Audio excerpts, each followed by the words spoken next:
Fala galera, tudo bom com vocês? Vamos lá para nossa aulinha 13, tá galera? Vamos falar hoje mais um pouquinho sobre funções inorgânicas, certo? Dando continuidade ao que a gente falou na aula passada. Na aula passada a gente falou sobre as funções ácido e base.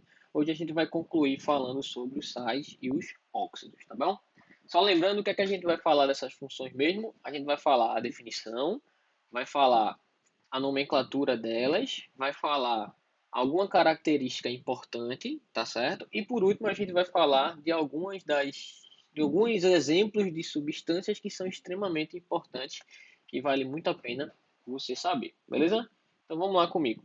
Vê só. Primeiro vamos falar dos sais. O que são sais? Sais são compostos capazes de se dissociar na água, liberando íons, mesmo em pequena porcentagem, dos quais pelo menos um cátion é diferente de H+, e pelo menos um ânion é diferente de OH-.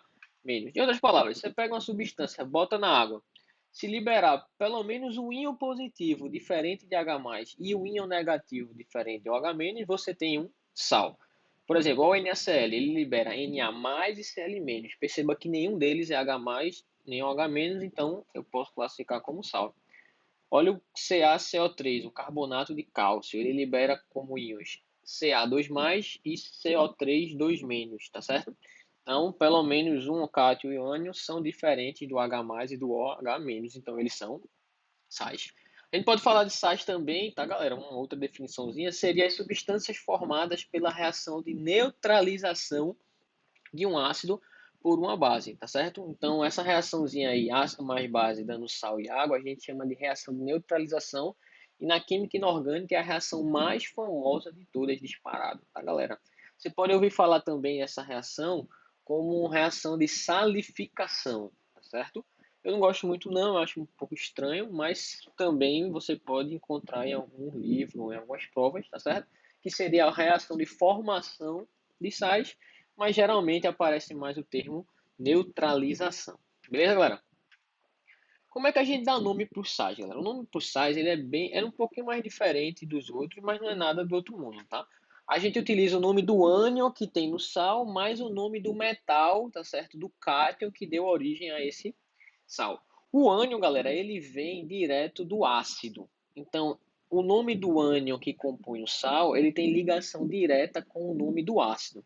Como é que é? É assim, ó. Vou botar aqui tipo uma tabelinha para a gente lembrar. Os ácidos, eles têm em comum as terminações, tá certo? O sufixo lá do ácido, dependendo da sua família.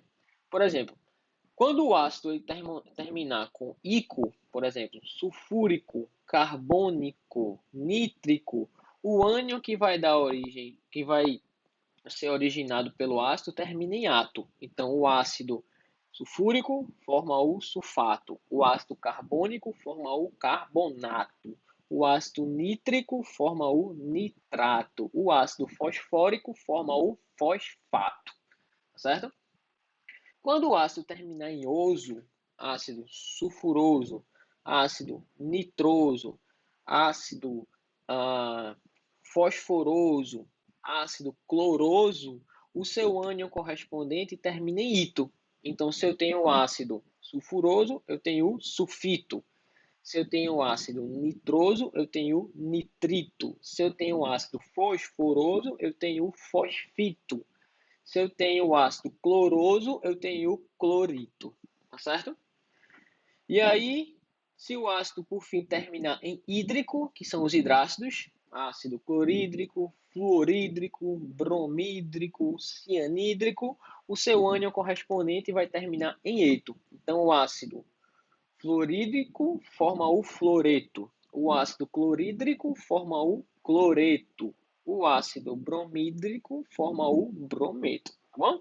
Então, sabendo o nome dos ácidos, você sabe de cara o nome dos ânions que vão dar origem, e esses ânions é que vão constituir o nome do sal. Por exemplo, Cl-, ó, como eu falei, cloreto, certo?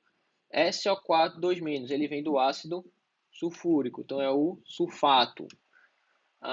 O CO3 2-, vem do ácido carbônico, então é o carbonato, tá certo? Toda vez que você bota um hidrogênio na frente do ânion, você coloca na frente do nome do ânion o prefixo bi. Então, se o CO3 é o carbonato, O HCO3 é o bicarbonato, certo, galera? NO3- ele vem do ácido nítrico, então é o nitrato. O SO3- vem do ácido sulfuroso, logo é o sulfito. E o NO, na verdade, é o NO2, tá, galera? Que tá aqui, tá certo? Deixa eu só dar uma ajeitadinha aqui. Na verdade, aqui é o NO2, né? Certo? Ele é o que ele vem do ácido nitroso, então ele é o nitrito, tá certo? Então vamos lá para o nome de alguns dos principais sais que a gente conhece. Cl- com Na é o cloreto de, nome do metal sódio, certo? Cloreto de potássio, tá certo? Carbonato junto com cálcio é o carbonato de cálcio, tá certo? O bicarbonato junto do sódio é o bicarbonato de sódio. O NO3, que é o nitrato com sódio, dá um nitrato de sódio. E esse daí que tem um nomezinho um pouco diferente, eu queria que você, certo, prestasse atenção nele, que é o meu permanganato. Esse íon MnO4 é o permanganato, se está com potássio, permanganato de potássio, certo? E aí vamos lá, vamos prestar atenção agora. A característica importante dos sais que a gente deve saber, tá, galera? Porque é exigido em algumas provas, é saber se o sal ele é solúvel ou não em água, tá, galera? E aí, infelizmente, a gente vai ter que memorizar quais são os ácidos solúveis, quais são os ácidos que não são solúveis. Como é que a gente vai trabalhar aqui? Vamos pensar que ser solúvel é a regra, tá certo? Então, a grande maioria dos sais, eles são o quê? Solúveis, tá bom? Ser insolúvel é a minha exceção. Então, a gente vai abordar as exceções porque a quantidade é bem menor, beleza? E aí eu vou mostrar para vocês aqui quatro frasezinhas para que vão resumir esse estudo da solubilidade dos sais, tá certo? Qual é a primeira? É o seguinte, os sais do tipo cloreto, brometo e iodeto, via de regra, eles são todos solúveis, tá certo? Então, eles são solúveis, exceto os de prata, chumbo e mercuroso, tá bom? Cloreto, brometo e iodeto são todos solúveis, exceto prata, chumbo e mercuroso. Tem também os sulfatos, tá, galera? Os sulfatos também, via de regra, eles são todos solúveis, exceto os sulfatos de bário, chumbo, prata e estrôncio. Então, sulfato de bário, chumbo, prata e estrôncio, eles não são solúveis, tá bom? Nitritos e nitratos, sem exceção nenhuma, todos eles são o quê? Solúveis, tá, pessoal? E os demais sais, você faz o seguinte: se não for cloreto, brometo e iodeto, se não for sulfato, se não for nitrito e nitrato, vai entrar nessa regrinha 4, digamos assim. Onde, se esses demais sais que não se encaixam nas regras de cima forem de metais alcalinos ou de amônio, eles são solúveis. Se não for, eles não são solúveis, tá, galera? Então, uma forma de você lembrar disso é ficar repetindo essas frasezinhas aí uma atrás da outra até você memorizar, tá certo? Em sala de aula eu costumo fazer uma brincadeirinha, mas a gente fica repetindo isso aí um bocado de vez, tá bom? Mas como a gente não tá junto, eu vou pedir para você que fique repetindo o tempo todo. Repetindo o quê? É assim, ó. Você para consigo, se concentra e fala. Cloretos, brometos e iodetos são todos solúveis, exceto prata, chumbo e mercuroso. Sulfatos são todos solúveis, exceto bário, chumbo, prata e estrôncio. Nitritos e nitratos são todos solúveis. Os demais sais são solúveis se forem de metais alcalinos ou de amônio. Ponto. Ficar repetindo isso várias vezes ao longo do estudo, ao longo do dia, sempre que lembrar, repete. Tenho certeza que isso vai fixar bem na cabeça de vocês. Tá, galera? Então vamos lá, vamos falar de alguns sais. Eu escolhi aqui uns 3 saizinhos para falar com vocês. O primeiro, que eu diria que é um dos mais importantes, porque é o que mais cai no Enem, é o carbonato de cálcio. O que é que a gente tem que saber do carbonato? Primeiro que o carbonato ele é encontrado em rochas calcário, tá, galera? Quando você pega uma rocha calcária, tá, uma grande percentual dessa rocha é feito desse salzinho que é o carbonato de cálcio. E a principal característica dele é que ele é utilizado no controle de acidez, seja de solos, seja de rios, seja se ocorrer um derramamento de ácido, tá certo? Numa rua, numa avenida, numa indústria. Quando a gente fala de controlar a acidez, neutralizar a acidez de maneira segura e eficaz, a gente sempre usa esse carbonato de cálcio, tá certo? Primeiro, o carbonato de cálcio é um sal que puro ele não dá nenhum problema para o ser humano, nem para o meio ambiente, até porque ele é encontrado no meio ambiente. Ele é barato porque ele é bem abundante e é de fácil transporte. E além disso, claro, todos os carbonatos, mas o de cálcio, tá certo, específico, eles são atacados por ácidos, eles têm a capacidade de neutralizar ácidos. Então, se falar de controle de acidez de rios, de mares, de solos para plantio, a gente fala do carbonato de cálcio nesse controle, tá, galera? É a forma como mais ele é abordado nas provas da gente, sendo utilizado para controlar a acidez, tá bom? Outro que eu queria falar com vocês, ó, é o nosso bicarbonato de sódio, tá, galera? Esse bicarbonato de sódio é muito, mas muito interessante mesmo. Ele tem algumas aplicações legais, assim, verdadeiras, e tem outras que são meio falsas, que são meio falácias, tá certo? Por exemplo, uma das principais aplicações do bicarbonato é como fermento químico, tá, galera? Se você olhar direitinho, o meu carbonato, tá certo? De sódio, quando ele é aquecido, deixa eu melhorar aqui, ó. Quando ele sofre um aquecimento, ele se decompõe formando carbonato e liberando CO2, galera, que é um gás, tá certo?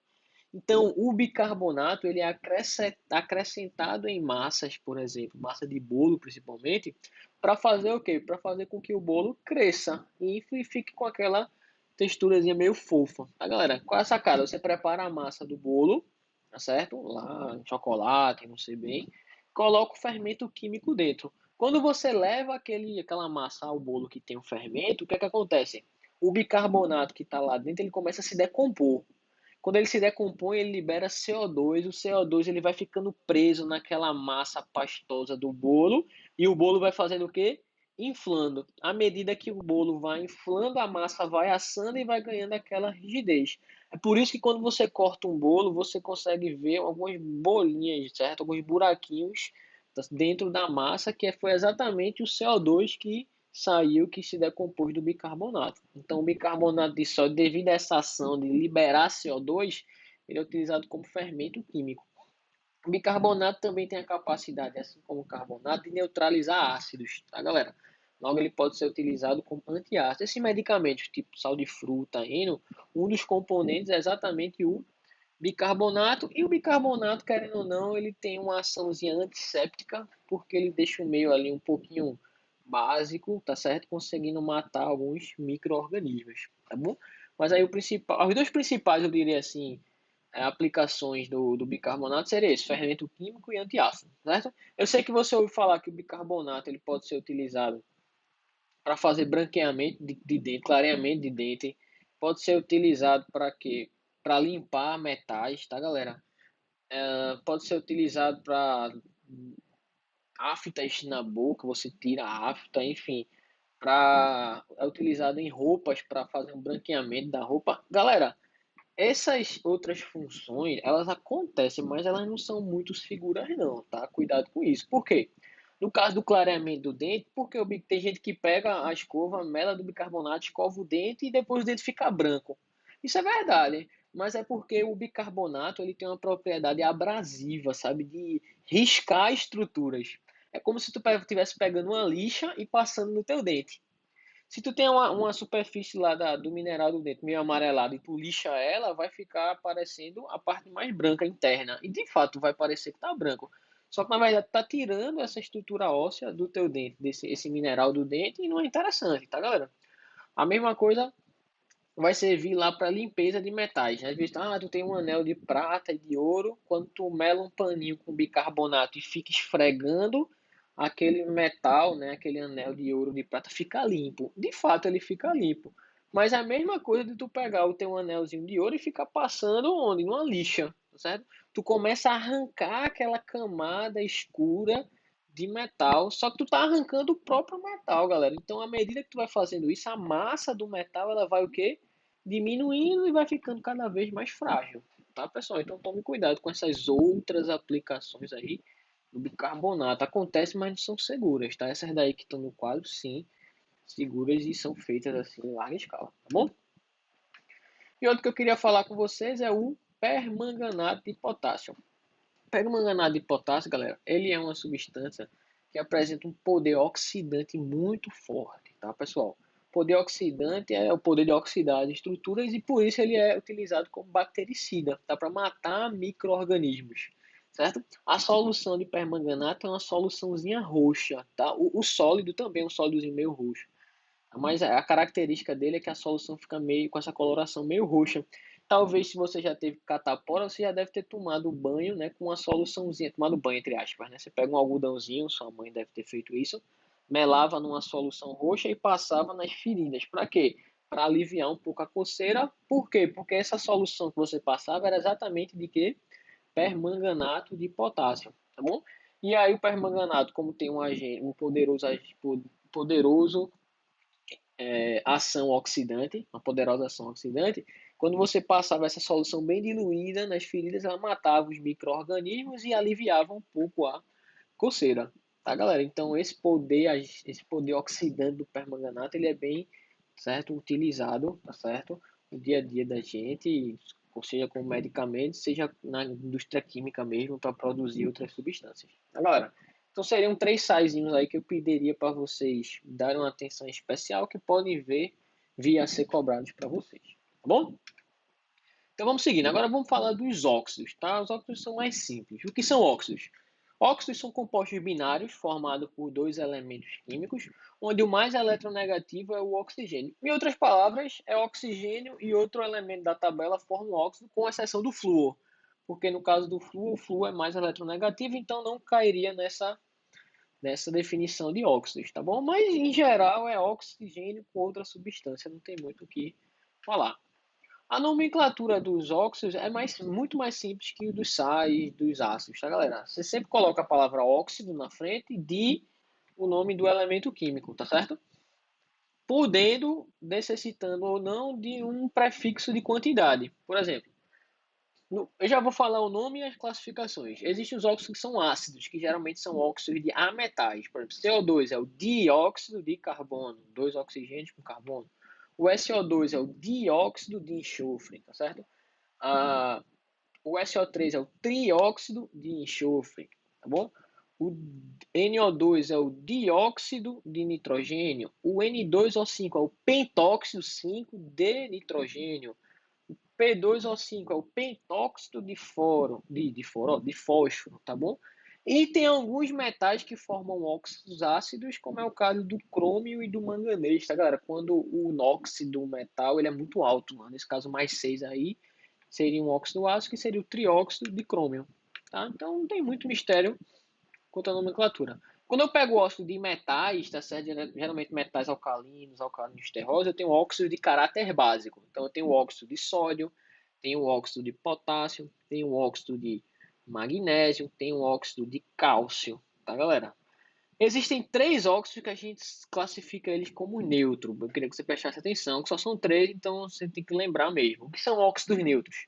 Óxidos neutros são óxidos que não reagem nem com ácido, nem com base, nem com a água, tá bom? Que são óxidos neutros, não reagem com ácidos, com bases, nem com a água. Que só são 3, é o monóxido de carbono, é o monóxido de nitrogênio ou o óxido nítrico, também tem esse nome, e o óxido nitroso ou monóxido de dinitrogênio, tá, galera? Então, CO, NO e N2O são os únicos 3 óxidos neutros que a gente conhece, tá bom? Vê só, agora eu vou falar de alguns óxidozinhos que... Alguns não, vou falar basicamente de um óxidozinho que eu diria para vocês que seria o mais importante, assim, que é um pouco desconhecido de vocês, que é o monóxido de carbono, tá, galera?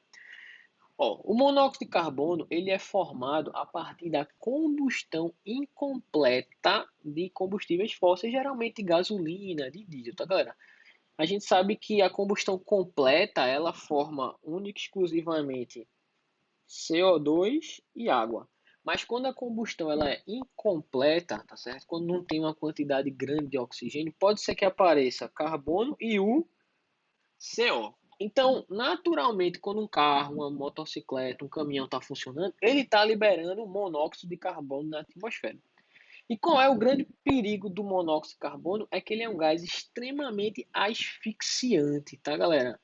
Por quê? Porque o monóxido ele tem uma capacidade de se ligar à hemoglobina do sangue muito maior do que o oxigênio. Então, na tua respiração, o que é que acontece? Você respira oxigênio, lá no pulmãozinho a hemoglobina no sangue captura esse oxigênio, leva para os teus órgãos e tudo mais, e depois devolve CO2. Se tu respira oxigênio e CO, a hemoglobina prefere se ligar ao CO do que se ligar ao oxigênio. E se faltar oxigênio lá na hemoglobina, tu vai ter uma asfixia, né, galera? Ou seja, ele é um gás extremamente venenoso, então é muito perigoso ficar respirando monóxido, tá, galera? Tá aí uma brincadeirinha, né, nessa figura da direita. É como se fosse isso. A hemoglobina geralmente tá com oxigênio, passou o CO, ela vai olhar para o CO e vai querer agarrar esse CO, tá certo? Então aqui, tá vendo? Eu tenho aqui o monóxido de carbono. Quando ele entra na hemoglobina, ele elimina, tá certo? O oxigênio que está lá dentro, beleza? Se o monóxido elimina o oxigênio que está lá dentro, tu não vai ter oxigênio para os teus órgãos, ou seja, tu vai morrer de asfixia. Galera, eu falei que constantemente no ambiente está sendo liberado monóxido de carbono. Só que os sintomas dessa intoxicação por monóxido de carbono, elas variam de acordo com a concentração. Então, se você está na rua, certo? E tá no trânsito e tudo mais, está passando carro, você está de fato respirando monóxido. Só que você não está respirando uma quantidade grande o suficiente para lhe causar algum sintoma, certo? Os sintomas mais leves vão de dor de cabeça, enjoo, depois passam para tonturas, falta de ar, óbvio, desmaio, perda de consciência e, em consequência, acaba-se morrendo. Onde é que você pode ouvir falar desses sintomas? Por exemplo, cozinhas muito abafadas, tá certo? Cozinhas de restaurantes industriais, o que acontece? Lá o fogão está queimando hidrocarbonetos, tá certo? Como a cozinha é abafada, não tem muito oxigênio, pode ser que a quantidade de CO que esteja sendo liberada aumente, né, de maneira agressiva, digamos assim, a concentração fica um pouco alta e os cozinheiros começam a sentir tonturas e tudo mais. E aí, geralmente, quando ele está com essas sensações, ele sai da cozinha, pega um ar fresco, né, respira mais e depois retorna, certo? Se desintoxicando. O problema está em lugares, por exemplo, fechados, né? Por exemplo, já houve casos, tá certo, de pessoas em lugares, sei lá, numa região muito fria, se não me engano foi tipo lá no Alasca, aqueles lugares onde as casas são de madeira, tá certo? E você tem lá, sei lá, uma lareira queimando madeira para aquecer a casa, lugar frio onde o gás não se espalha muito. Então as pessoas foram dormir, deixaram a lareira acesa, começou a se queimar muita madeira, liberar o que? CO, então as pessoas começaram a respirar esse CO e vieram a falecer. Um caso recente, tá certo, que teve acho que ano passado, tá certo? Falando também dessa intoxicação, mas na verdade foi um aquecedor a óleo, tá certo? Num apartamento, se eu não me engano, que óleo também, tá certo? Combustível fóssil começou a queimar, liberou monóxido, as pessoas que estavam lá dentro, devido a ser um apartamento fechado, talvez não tenha uma circulação de ar muito boa, acabaram falecendo por asfixia, tá? Então esse monóxido aí é bem perigoso, tá, galera? Então temos que tomar cuidado. Mas o perigo são os lugares fechados. No dia a dia, assim, no ambiente, a gente não tem essa concentração muito alta de monóxido, não. Tá bom? E galera, quando a gente fala de óxidos, tá? Óxidos ácidos, basicamente, a gente não pode deixar de falar um pouquinho sobre a minha chuva ácida, tá? O fenômeno da chuva ácida, tá certo? Então, vamos falar um pouquinho desse fenômeno. Primeiro de tudo, toda chuva é ácida. Por quê? Na atmosfera já tem CO2, tá, galera? Então, a chuva, quando ocorre, né? Quando se precipita água, ela interage com o CO2. O CO2 é um óxido ácido, tá certo? Reage com a água formando ácido carbônico e deixa a chuva um pouquinho ácida. Então isso é normal. O problema é a chuva ser muito ácida, que é o que vem acontecendo aí em regiões mais industrializadas. Por quê? Vamos lá. Eu vou dividir aqui em três, tá, galera? Mas a chuva é uma só. Eu vou dividir em três só para ficar mais didático. O que é que a gente tem? A gente tem a influência do CO2 na atmosfera, tá certo? Como eu já falei, já tem CO2 na atmosfera, só que constantemente a gente está queimando cada vez mais e mais o que? combustíveis fósseis. Então, a gente está aumentando essa quantidade de CO2 na atmosfera. Então, isso é um fator que aumenta a acidez. Além disso, tem a questão da impureza de enxofre em combustíveis fósseis, tá, galera? Geralmente combustíveis como mais pesados, como diesel, tá? Dentro da estrutura do diesel apresenta alguns átomos de enxofre. Então, quando essas indústrias termoelétricas, pode ser indústrias também que queimam diesel, caminhões, ônibus, queimam esse combustível, eles estão queimando também o enxofre, tá, galera? Esse enxofre, quando reage com oxigênio, forma o SO2. O SO2, quando reage com água, forma o ácido sulfuroso, que é um ácidozinho. Só que esse SO2 também pode continuar reagindo com oxigênio e forma o trióxido de enxofre, que ao reagir com a água forma o ácido sulfúrico, tá certo? Entenda essa água aí como a água da chuva, tá? Então esses óxidos são liberados na atmosfera. Quando chove, a água da chuva reage com ele formando ácidos, tá, pessoal? E também tem a questão do nitrogênio. Todo motor de combustão, galera, ele precisa do combustível e precisa de quê para gerar a combustão? Do carburante, que é o oxigênio. Só que esse oxigênio ele vem do ar atmosférico. Quando o motor ele puxa ar atmosférico para dentro da câmara para poder gerar a combustão, vem junto o quê? Nitrogênio. Lá na câmara de combustão a temperatura é altíssima, altíssima, altíssima. Então o nitrogênio ele reage com o oxigênio formando os óxidos de nitrogênio. Esses óxidos de nitrogênio, principalmente o NO2, quando reage com a água da chuva, ele forma o que, galera? Ele forma o ácido nítrico e o ácido nitroso, tá, pessoal? Então, formando esses ácidos, eu aumento aí um pouquinho a acidez da chuva. Então, quais são os principais ácidos encontrados aí na chuva que deixam ela mais ácida? É o ácido carbônico, é o ácido sulfuroso, é o ácido sulfúrico, é o ácido nítrico e o ácido nitroso, tá, galera? Mais para frente, quando a gente vai ter um tema especial sobre problemas ambientais, tá bom? E a gente vai discorrer um pouco mais sobre a chuva ácida, tá certo? Mas resolvi colocar agora porque tem essa relaçãozinha entre chuva ácida e óxidos ácidos. Beleza, galera? Então tá aí, tá? Nossa última aulinha sobre funções inorgânicas, sais e ácidos, tá bom? Podem já terminar a nossa ficha 6, como eu falei semana passada, tá? Nessa semana também a gente tá aí com uma fichinha mais light, mais leve, para dar um tempinho de vocês se organizarem, tá bom? Para a gente conseguir aí desenrolar melhor aí nosso estudo, tá certo? Não tá com coisa atrasada. Beleza, galera? Valeu aí a vocês. Um abraço, beijinho para todos. Bons estudos, tá, galera? A gente se encontra em breve. Tchau, tchau, galera. Valeu.